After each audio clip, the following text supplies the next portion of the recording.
As you all know that neoclassical writers were very much influenced by the, the classical writers. So there was a great influence of classical writers on them, like Virgil and Homer, Horace, Longinus, etc. Here also he is beginning the essay with the line from Virgil. नॉन एलिटर क्वेम क्वी एडवर्सो Vicks, और ये इसका जो meaning है वो नीचे वाला जो ड्राइडन का कोट है उससे मिलता जुलता है। वर्जिल का कहना ये है कि वही लोग स्ट्रीम में चल पाते हैं जो स्ट्रीम के खिलाफ रो करते हैं। बोट किस प्रिंसिपल पे चलता है? बोट एक्शन रिएक्शन पे चलता है। आप उल्टी डायरेक्शन में रो करेंगे तब बोट जो है उसके अगेंस्ट दूसरी डायरेक्शन में जाएगी।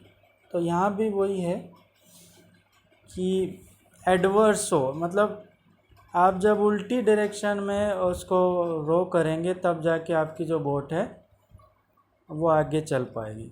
ऐसा ही ड्राइडन कहते हैं, so the boats brawny crew the current stem and slow advancing struggle with the stream, but if they slack their hands or cease to strive then down the flood with headlong haste they drive.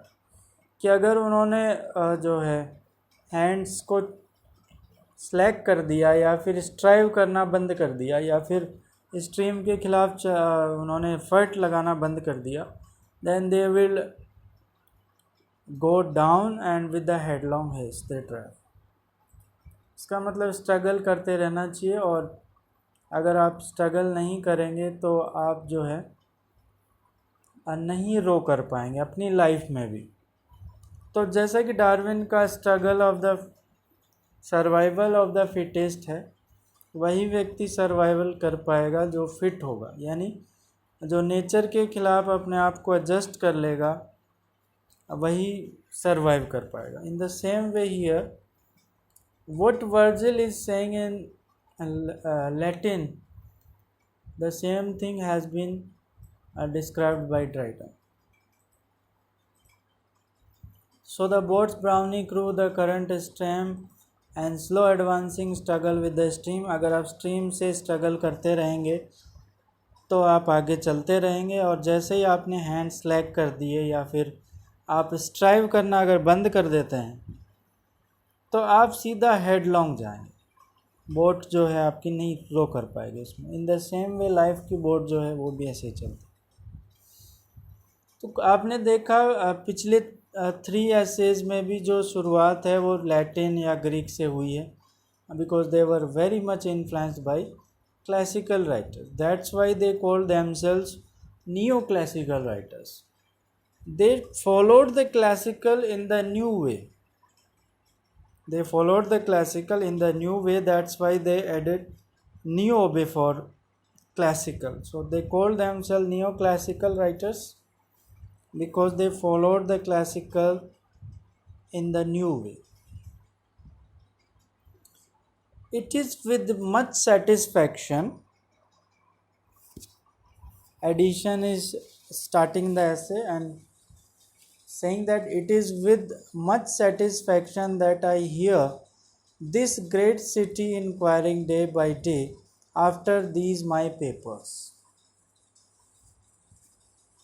हालांकि कभी भी 2 possessive जो है एक साथ नहीं आते हैं, बट एडिशन ने यूज़ कर दिया है। हो सकता है कि उस समय जो इंग्लिश थी उसमें ऐसा एक्सेप्टेबल होता होगा। You can not use 2 possessives and 2 determiners. तो these my papers, after these my papers, these is also possessive and my is also possessive। तो हम ये समझ लेंगे कि मेरे जो ये पेपर्स हैं धीरे धीरे क्या लोग इसके बारे में इंक्वायर कर रहे हैं। पेपर्स मतलब स्पेक्टेटर में जो इश्यूज छप रहे हैं day by day, and it was a collaboration of Richard Steele and Addison. तो धीरे धीरे लोग मेरे इन पेपर्स के बारे में इंक्वायरी कर रहे हैं, मैं ये सुन रहा हूँ, और ये चीज़ मुझे सेटिस्फेक्शन देती है। With a becoming seriousness and attention, and receiving my morning lectures with a becoming seriousness and attention। और मुझे अच्छा लगता है जब लोग सुबह जो मेरे लेक्चर्स मीन्स जो ये पब्लिश कर रहे हैं वो मॉर्निंग में, because the price of the paper is 1 penny, so everyone purchases it and reads it along with their breakfast or with tea in the morning. So it is very satisfying that people are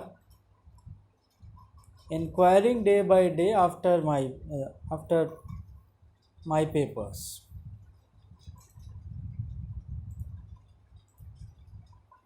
And that there are already 3000 of them distributed every year। और हर दिन 3000 जो ये मेरे जो publication है ये distribute होता है। स्पेक्टेटर रोज़ाना की जो डिस्ट्रीब्यूशन है वो 3000 है। So that if I allow 20 readers to every paper, इसलिए अगर मैं एक पेपर को 20 रीडर्स भी अलॉट करूं, which I look upon as a modest computation, और वह मैं एक मॉडेस्ट ये चीज़ मान के चल रहा हूँ, I may reckon about 3,000 disciples in London and Westminster. तो मेरा ये मानना है कि मेरे 3000 डिसाइपल्स लंदन और वेस्टमिंस्टर में हो सकते हैं, अगर मैं ये कैलकुलेशन लेके चलता हूँ। यानी मेरे 3000 yes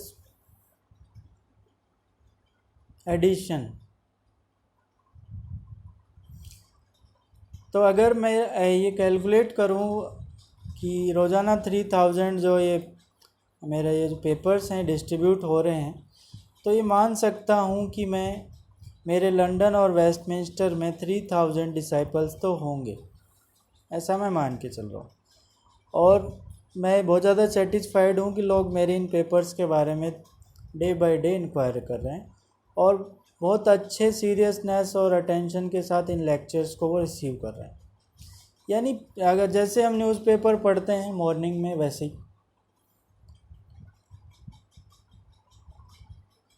who I hope will take care to distinguish themselves from the thoughtless herd of their ignorant and unattentive brethren।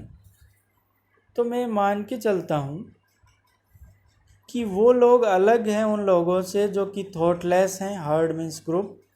ऐसे इग्नोरेंट और अनअटेंटिव लोग भी हैं जो ये जो पेपर्स हैं इन पर कोई ध्यान नहीं देते हैं, और वो इसलिए नहीं देते हैं क्योंकि वो थॉटलेस हैं और इग्नोरेंट है और अनअटेंटिव है, क्योंकि वो विचार ही नहीं करते हैं, इग्नोरेंट है, उनको ज्ञान नहीं है, और अनअटेंटिव ब्रदर्स हैं जिनका अटेंशन किसी भी तरफ नहीं है।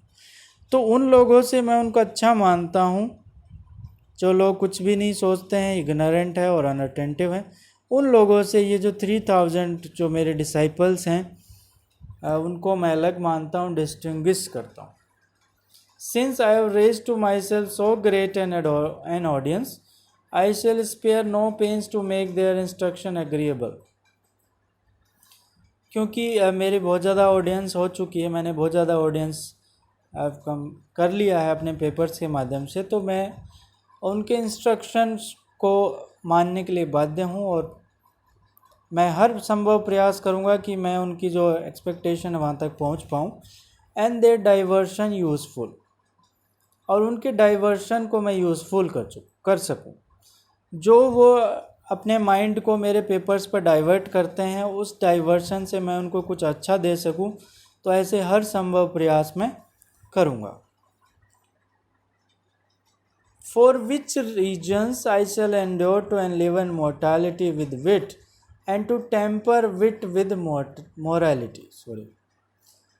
और यही कारण है कि मैं मोरालिटी को विट के साथ कंबाइन कर देता हूँ, यानी मैं प्रीच करूँगा लेकिन बड़े ही विट का यूज़ करते हुए। मैं उनको प्रीच भी करूँगा लेकिन विट का यूज़ करते हुए।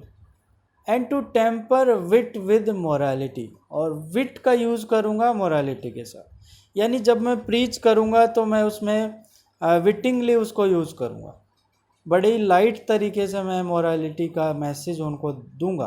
कहने का मतलब ये दोनों काम मैं एक साथ करूँगा, विट का भी यूज़ करूँगा और मोरल प्रीचिंग भी मैं दूंगा इस माध्यम से। दैट माई रीडर्स में if possible both ways find their account in the speculation of the day, ताकि मेरे रीडर्स जो हैं दोनों तरीके से अपना जो दिन है उसको स्पेकुलेट कर सके। यानी मैं विट भी उनको मैं विट वाली चीज़ें भी उनको बताऊंगा और मोरालिटी वाली चीज़ें भी उनको बताऊंगा। और जब मैं मोरालिटी की चीज़ें बताऊंगा तो मैं बड़े विट का यूज़ करते हुए उसको बताऊंगा, यानी लाइट मूड में। और जब मैं कुछ ऐसी विट वाली चीज़ें बताऊंगा तो उसमें मोरालिटी का मैं एक पार्ट है वो मैं उसमें डाल दूंगा, ताकि मेरे रीडर पूरे दिन स्पेकुलेट कर सकें कि उनका दिन जो है पूरे दिन स्पेकुलेशन में जा सके।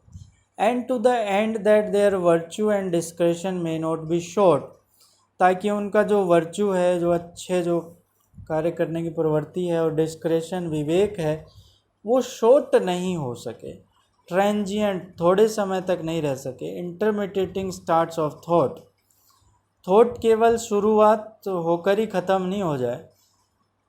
तो मैं ऐसे कोशिश करूँगा एंड टू द एंड, और इस तरीके से प्रयास करूँगा कि उनका वर्च्यू और जो विवेक है वो कहीं कम नहीं रह जाए, थोड़े टाइम तक ही नहीं रहे, लॉन्ग लास्टिंग रहे, और थॉट केवल शुरू होकर ही नहीं रह जाए। यानी ये जो सारी चीज़ें हैं वर्च्यू और डिस्क्रेशन, वो लंबे समय तक उनके पास रह सके, ऐसा मैं प्रयास करूँगा। I have resolve to refresh their memories from day to day, और मैंने ये निश्चय किया है कि मैं उनकी मेमोरीज़ को मैंने रिजोल्व किया कि मैं उनकी मेमोरीज को रिफ़्रेश करूँगा day by day, till I have recovered them out of that desperate state of vice and folly, ताकि मैं उनको फॉली और जो वाइस है, अवगुण और ऐसे मूर्खता भरे काम हैं, उनसे बाहर निकाल सकूं। Into which the age is fallen, जिसमें कि एज गिर चुकी है। ऐसे बहुत सारे यंग मैन हैं जो अनअटेंटिव हैं, जो ना तो अपनी थॉट प्रोसेस को यूज़ लेते हैं, बिल्कुल अनअटेंटिव हैं। तो ऐसे लोगों पर ये क्रिटिसाइज़ कर रहा है कि ताकि मैं अपने पेपर के माध्यम से उनको वर्च्यू सिखा सकूं और ये सिखा सकूं कि उन्हें फॉली और वाइस से बाहर निकलना है, जिसमें कि सारी एज गिर चुकी। केवल 3000 लोगों को छोड़कर बाकी लोग क्या कर रहे हैं? बाकी लोग कुछ नहीं पढ़ रहे हैं, बाकी लोग अनअटेंटिव हैं, बाकी लोग इग्नोरेंट हैं। तो ऐसा मानना है एडिशन का कि मैं प्रयास करूंगा अपने स्पेक्टेटर के माध्यम से, ताकि मैं उनको वाइस और फॉलिक स्टेट से बाहर निकाल सकूं, और ताकि उनका जो डिस्क्रेशन है, विवेक है, वो शॉर्ट नहीं रह जाए, ट्रांजिएंट नहीं रह जाए। वो लॉन्ग लास्टिंग होना चाहिए, शॉर्ट नहीं होना चाहिए, और ट्रांजिएंट नहीं होना चाहिए, परमानेंट होना चाहिए। तो मैंने रिजोल्व किया है कि मैं उनकी मेमोरी को रिफ़्रेश करूँगा, और तब तक रिफ़्रेश करूँगा जब तक कि मैं उनको वाइस और फॉली के वर्ल्ड से बाहर नहीं ले जाऊँ, जिसमें कि पूरी एज गिर चुकी। The mind that lies fellow but a single day, mind का अगर एक दिन भी खाली रह जाता है तो sprouts up in follies that are only to be killed, तो उसमें फॉलीज आ जाती हैं। आपने सुना होगा कि खाली दिमाग शैतान का घर होता है, मतलब empty mind is devils workshop. Mind खाली रहेगा तो ऐसी डेविल वाली एविल चीज़ें आ जाएंगी। तो कहता है कि मैं एक दिन भी उसको फैलो खाली नहीं छोड़ना चाहता हूँ, क्योंकि उसमें फॉलीज आ जाती हैं, और उन फॉलीज को किल करने के लिए एसाइडस जो एक हार्ड वर्क असीजुअस कल्चर की ज़रूरत है। कॉन्स्टेंट एंड असीजुअस कल्चर की ज़रूरत है। It was said of Socrates that he brought philosophy down from heaven. ऐसा कहा जाता है कि सोक्रेट्स ने फिलोसॉफी हेवन से अर्थ पर वो लेकर आए थे, टू इनहेबिट अमंग मैन, ताकि फिलोसॉफी को मनुष्य के अंदर जागृत किया जा सके, उसको दर्शन बताया जा सके। तो ऐसा माना जाता है कि सोक्रेट्स दर्शन को स्वर्ग से और अर्थ पर लेकर आए थे, ताकि यहाँ के जो मैन हैं उनमें इनहेबिट किया जा सके, यहाँ जो रहने वाले लोग हैं उनमें फ़िलोसॉफी को मतलब इनकरेज किया जा सके। And I shall be ambitious to have it said of me, और मैं अपने बारे में भी ऐसा कह सकता हूँ, that I have brought philosophy out of closets and libraries, और मैंने भी फ़िलोसॉफी को लाइब्रेरीज़ और बंद जो रूम्स हैं उनके बाहर निकाला है, जहाँ पे विद्वान पढ़ते हैं, क्लोसेट्स में, जहाँ लाइब्रेरी में बहुत सारे विद्वान लोग पढ़ते हैं। मैंने भी उस फिलोसॉफी को लाइब्रेरी और क्लोसेट से बाहर निकाला है, स्कूल्स एंड कॉलेजेस से बाहर निकाला है, to dwell in clubs and assemblies, in tea tables, at tea tables and in coffee houses. मैंने भी फ़िलोसॉफी को टी टेबल्स पर और कॉफ़ी हाउसेस पर मैं लेकर आया हूँ। कहाँ से? स्कूल्स एंड कॉलेजेस से, क्लोसेट्स एंड लाइब्रेरी से, इन सब जगह से मैं फ़िलोसॉफी को बाहर निकाल करके लाया हूँ। I would therefore in a very particular manner recommend these my speculations to all well-regulated families that set apart an hour in every morning for tea. मैं बड़े ही पर्टिकुलर तरीके से रेकमेंड करूँगा मेरे जो स्पेकुलेशन है उन वेल रेगुलेटेड फैमिलीज़ को जो कि सुबह 1 घंटा जो है टी के लिए और ब्रेड एंड बटर के लिए निकालते हैं। And would earnestly advise them for their good to order this paper to be punctually served up, और मैं उनसे दरख्वास्त करता हूँ कि वो अपना जो टी टाइम या ब्रेकफास्ट का टाइम है उसमें इस पेपर को वो रीड करें, ताकि वो मोरालिटी और विट से उनको अवगत करा सकूं, और जो फिलोसॉफी है उससे उनको अवगत में करा सकूं। And to be looked upon as part of the equipage, और दोनों चीज़ें एक साथ रहेंगी तो आप उनको अच्छा लगेगा। तो मैं रेकमेंड करता हूं उनको कि आप थोड़ा सा टाइम 1 घंटा इसके लिए निकालें। Sir Francis Bacon observes that a well-written book, compared with its rivals and antagonists, is like Moses' serpent that immediately swallowed up and devoured those of the Egyptians. ऐसा माना जाता है कि मोजेस में जो सरपेंट थे वो इमीडिएटली इजिप्शियंस को डेवर कर गए। तो वैसे ही एक बुक है, अगर उसको आप इसके राइवल्स के साथ अगर कंपेयर किया जाता है तो वो स्नेक्स के सरपेंट की तरह है, जो तुरंत ही अपने जो लोगों को डेवर कर जाता है।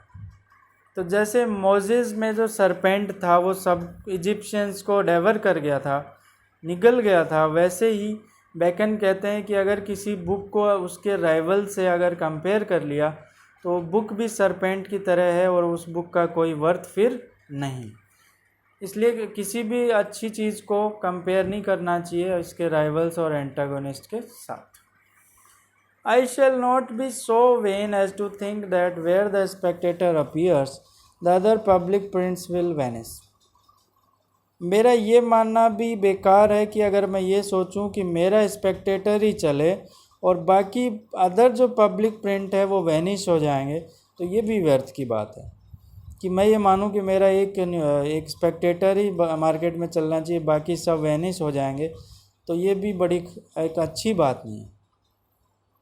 But shall leave it to my readers consideration, पर मैं इस चीज़ को अपने रीडर्स के विवेक पे छोड़ता हूँ।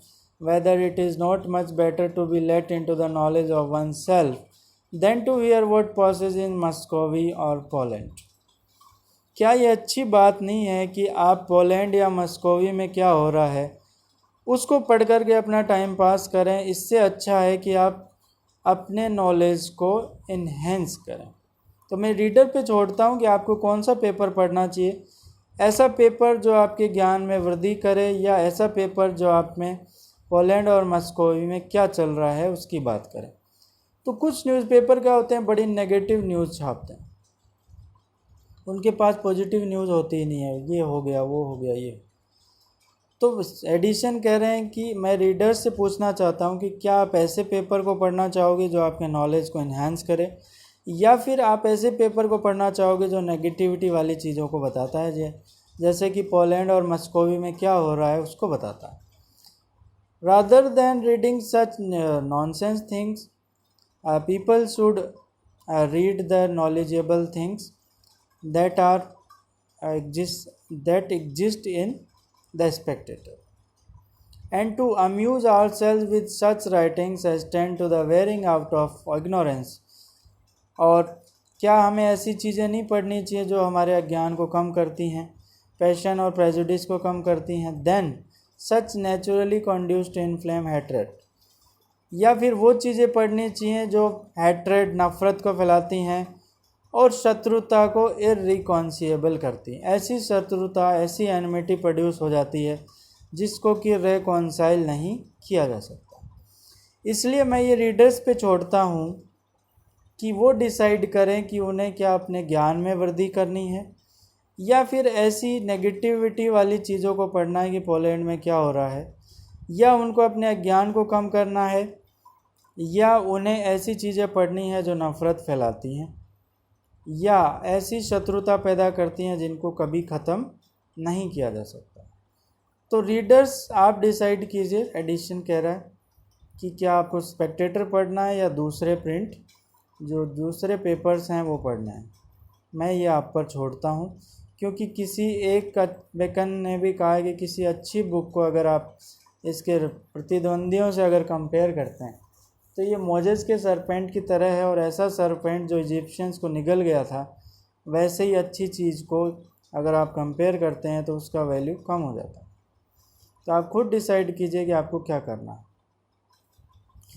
In the next place, I would recommend this paper to the daily perusal of those gentlemen whom I cannot but consider as my good brothers and allies। तो रोज़मर्रा के जो काम करने वाले जो जेंटलमैन हैं, जिनको मैं अपना ब्रदर्स और एलाइज मानता हूँ, उनको भी मैं ये पेपर रेकमेंड करूँगा। I mean the fraternity of spectators, मतलब स्पेक्टेटर्स को जो पढ़ने वाले लोग हैं उनमें भी एक प्रकार की फ्रेटर्निटी, इसलिए मैं उनको ब्रदर्स बोल रहा हूँ। तो मैं उनको भी रेकमेंड करूँगा, who live in the world without having anything to do in it. कुछ लोग ऐसे हैं जो जिनको इस वर्ल्ड में उनको कोई काम ही नहीं, and enter by the affluence of their fortunes और लेजीनेस ऑफ देयर डिस्पोजिशन, जो केवल अपने फॉर्चून्स की वजह से अपनी लाइफ स्पेंड करें। कुछ लोग रिच हैं लेकिन वो कोई काम नहीं करते हैं, फॉर्चून की वजह से ज़िंदा हैं, या फिर उनका जो बिहेवियर है वो लेजीनेस वाला है। Have no other business with the rest of mankind, जिनको मनुष्य जाति से कोई मतलब नहीं है, but to look upon them, वो केवल खुद पर ही सेल्फ सेंटर्ड होते हैं, जिनको कोई मतलब नहीं है ह्यूमैनिटी से। Under this class of man are comprehended all contemplative tradesman, इस कैटेगरी में सभी जो ट्रेड्समैन वो आते हैं, टिटुलर फिजिशियंस आते हैं, रॉयल सोसाइटी के मेंबर्स आते हैं, templars that are not given to be contentious, statesmen that are out of business. तो टेम्पलर क्या होता है, एक लॉ स्टूडेंट होता है, a member of one of the 2 inns of court which occupy the site of old सेमी। हमने जब द स्पेक्टेटर क्लब पढ़ा था तो उसमें पढ़ा था कि एक सेकंड जो मेंबर है वो इन कोर्ट में मेंबर है, तो वो लॉ स्टूडेंट थे। तो इसमें सभी लोग आ जाते हैं, फिजिशियन, ट्रेड्समैन, रॉयल सोसाइटी के फेलोज़, टेम्पलर्स जो कि लॉ स्टूडेंट्स हैं वो जो कि कंटेंशियस नहीं होते हैं, स्टेट्समैन जो कि बिजनेस जिनका आउट ऑफ बिजनेस होता है। तो ऐसे लॉ स्टूडेंट जो कंटेंशियस नहीं हैं, या स्टेट्समैन जो कि अपने आउट ऑफ बिजनेस हैं या रॉयल सोसाइटी के फेलो हैं, वो सब लोग भी इसको पढ़ सकते हैं।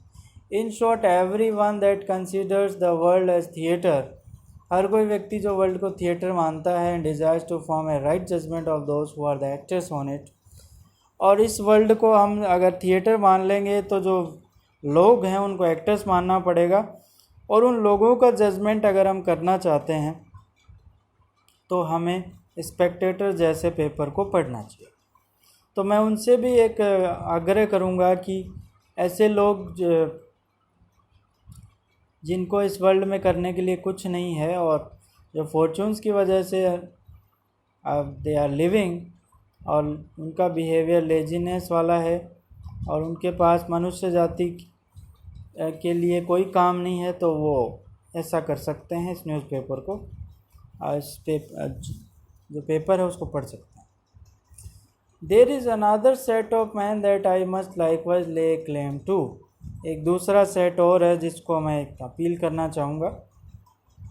whom I have lately called the blanks of society। Blanks मतलब जो खाली जो स्पेस रह जाता है, दैट इज़ ब्लैंक। तो यहाँ पर सोसाइटी के ब्लैंक्स की एडिशन बात कर रहा है। As being altogether unfurnished with ideas, जो जिनको आइडियाज़ से कोई मतलब नहीं है और आइडियाज़ से जिनका कोई लेना देना नहीं है।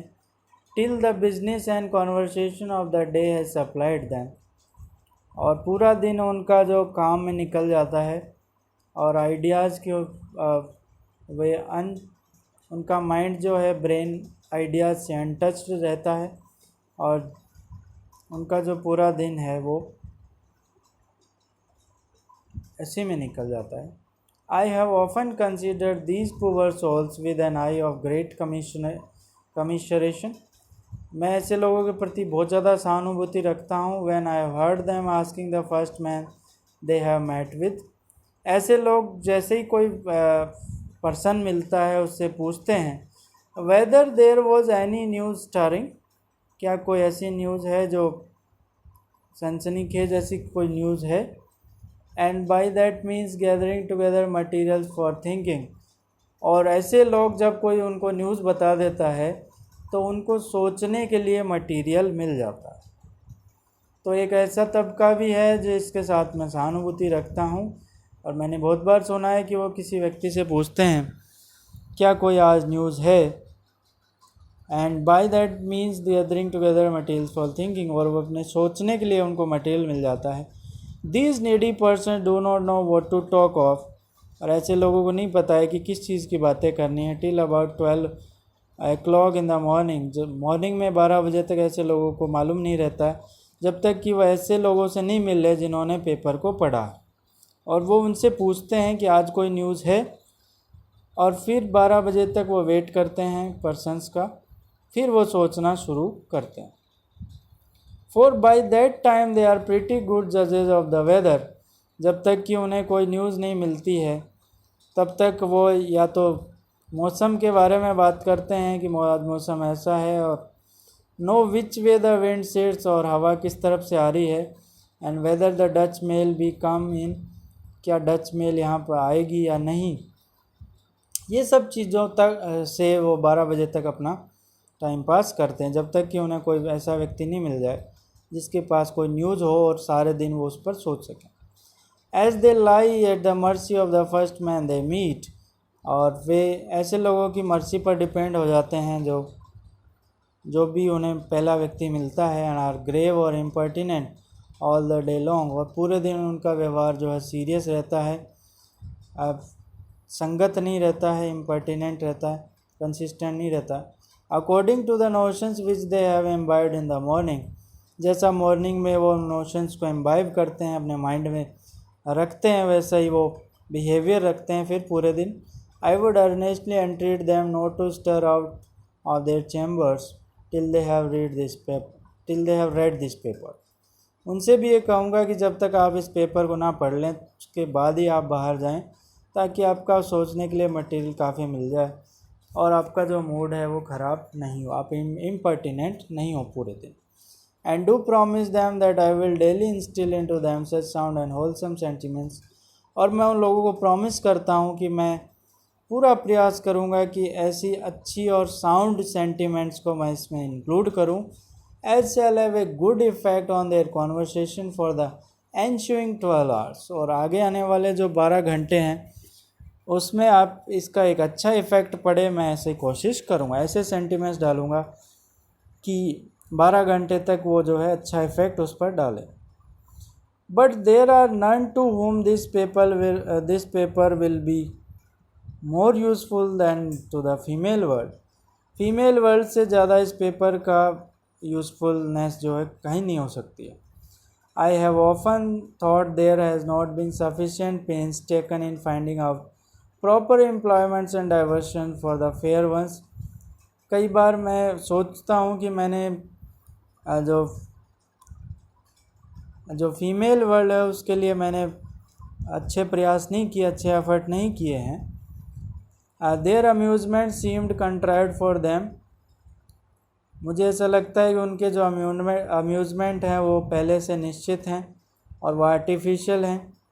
Rather as they are women than as they are reasonable creatures. Reasonable creature होने की बजाय दे आर वीमेन. सो कई बार मुझे ऐसा लगता है कि उनके जो अम्यूज़मेंट्स हैं वो कंट्राइव्ड रहते हैं और नेचुरल नहीं होते हैं, आर्टिफिशियल रहते हैं. And are more adapted to the sex than to the species.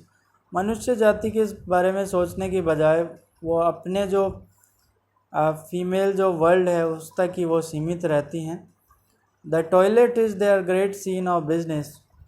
और जो ड्रेसिंग जो प्लेस है जहाँ पे वो ड्रेस करती हैं अपने आप को, that is the great scene of business. बहुत ज़्यादा इम्पोर्टेंस है उनका. And the right adjusting of their hair the principal employment of their lives. और उनके जीवन का जो मुख्य उद्देश्य है वो हेयर को सही तरीके से एडजस्ट करना. This is Addison is saying so. The sorting of a suit of ribbons is reckoned a very good morning's work. Ribbons का एक सूट है, उसको अगर शॉर्ट कर रहे हैं, वो बाहर निकाल रहे हैं, सेलेक्ट कर रहे हैं, तो वो पूरे जो मॉर्निंग उसी में निकल जाती है. And if they make an excursion to a mercer's or toy shop, अगर वो किसी क्लॉथ मर्चेंट के यहाँ जाते हैं या किसी टॉय शॉप पे जाते हैं, तो पूरा जो इतनी थकान हो जाती है कि वो उसके अलावा पूरे दिन में कुछ भी नहीं कर पाते. पूरी मॉर्निंग तो है वो शूट ऑफ रिबन्स को शॉर्ट करने में निकल जाती है. और अगर वो क्लॉथ मर्चेंट के यहाँ चले गए या टॉय शॉप पे चली गई तो इतनी ज़्यादा फैटिग हो जाती है कि वो पूरे दिन कुछ नहीं कर पाते. Their more serious occupations are sewing and embroidery. और उनका जो मेन ऑक्यूपेशन है वो सीविंग एंड एम्ब्रॉयडरी है. And their greatest drudgery the preparation of jellies and sweet meat. सबसे ज़्यादा जो डोमेस्टिक वर्क है वो स्वीट मीट और जेली तैयार करना है. Here Addison is talking of the women who are very domestic in nature. Those who spend their time at home the whole day. He is describing them here. That their whole day passes away in these works, in these domestic occupations. This I say is the state of ordinary women. तो ये यहाँ पे किन की बात हो रही है? यहाँ पे ordinary women की बात हो रही है. ये जो सारी चीज़ें बताई कि toilet is their great scene of business and the right adjusting of their hair the principal employment of their lives. Shorting of a shoot of ribbons is reckoned a very good morning's work. तो ये जो है ordinary women की यहाँ पे बात हो रही है. Though I know there are multitudes of those of a more elevated life and conversation. हालांकि मुझे ये भी पता है कि कुछ ऐसी महिलाएं भी हैं जिनका जो लाइफ जो है और कॉन्वर्सेशन है वो इनसे काफ़ी ज़्यादा एलिवेटेड है. That move in an exalted sphere of knowledge. और उनको नॉलेज की चीज़ें पढ़ना पसंद है और नॉलेज के वर्ल्ड में जाना भी पसंद है. that join all the beauties of the mind to the ornaments of dress. और वो माइंड के ऑर्नामेंट्स, ड्रेस के ऑर्नामेंट्स के बजाय माइंड की जो ब्यूटी है, जो कि नॉलेज एंड वर्च्यू है, उसको ज़्यादा पसंद करती हैं। ऐसे भी कुछ वीमेन हैं।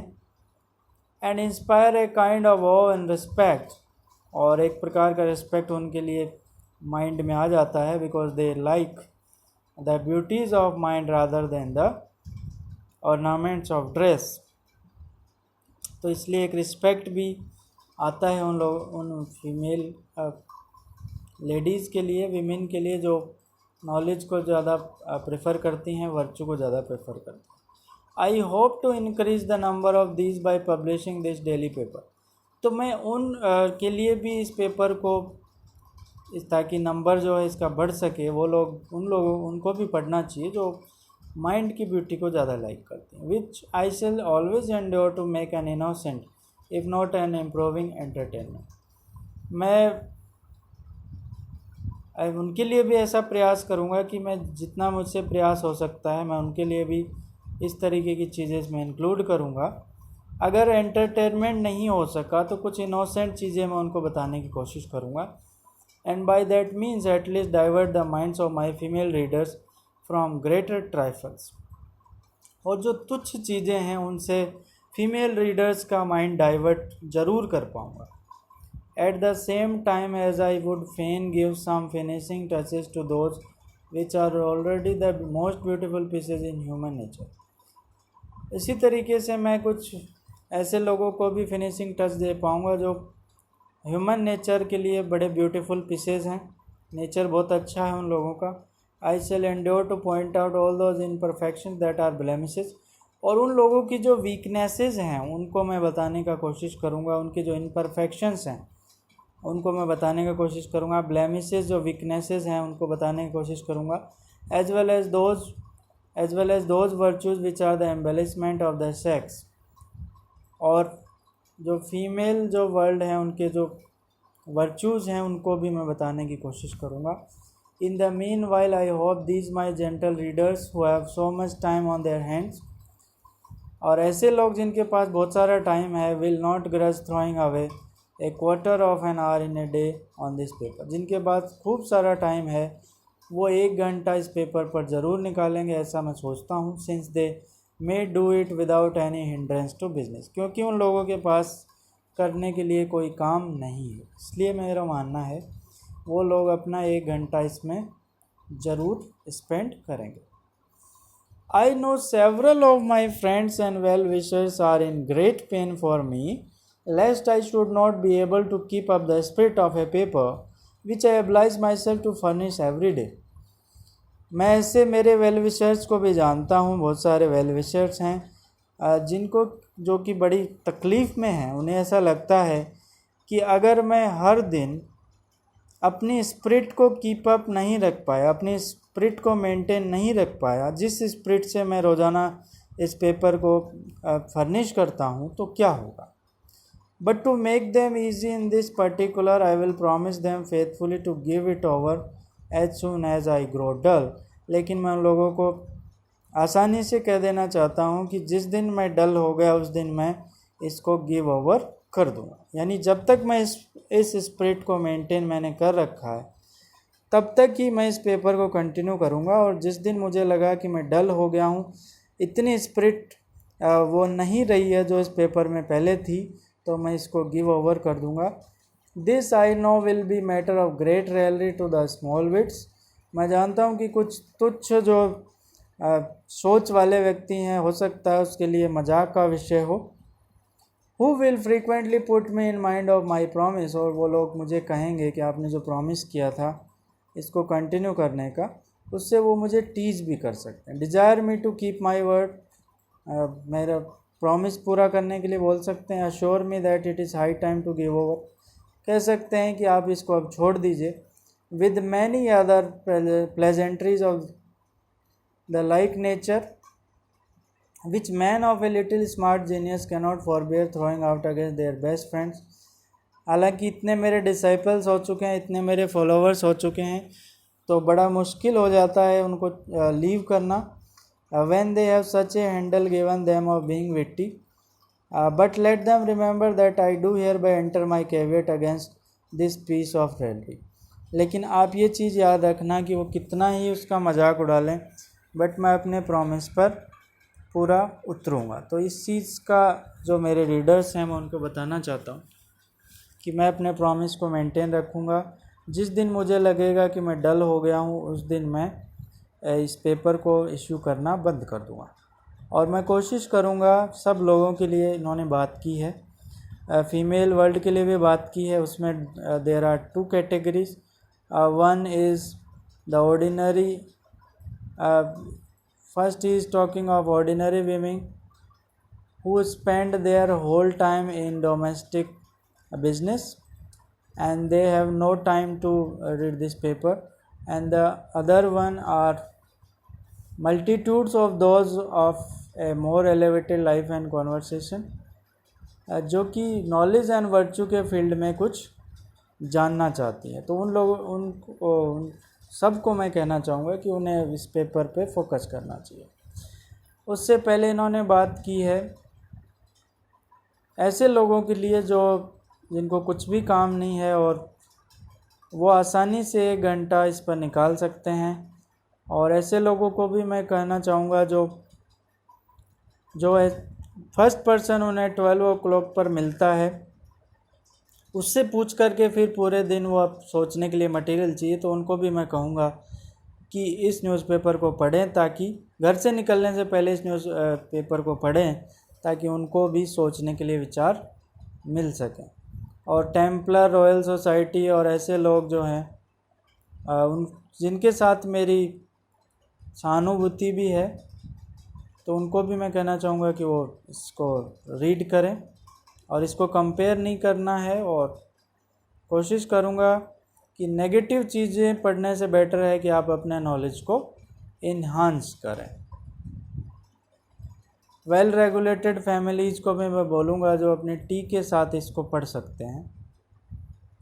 वर्च्यू और डिस्क्रेशन, ताकि रीडर्स का वर्च्यू और डिस्क्रेशन जो है लंबा बना रहे, शॉर्ट नहीं रहे, उसका सभी मैं प्रयास करूँगा। माइंड को एक भी दिन सिंगल नहीं छोड़ना चाहिए, क्योंकि इससे बहुत सारी नेगेटिव चीज़ें आ जाती हैं। तो इस तरीके से एडिशन अपने ऐसे को कंप्लीट करते हैं।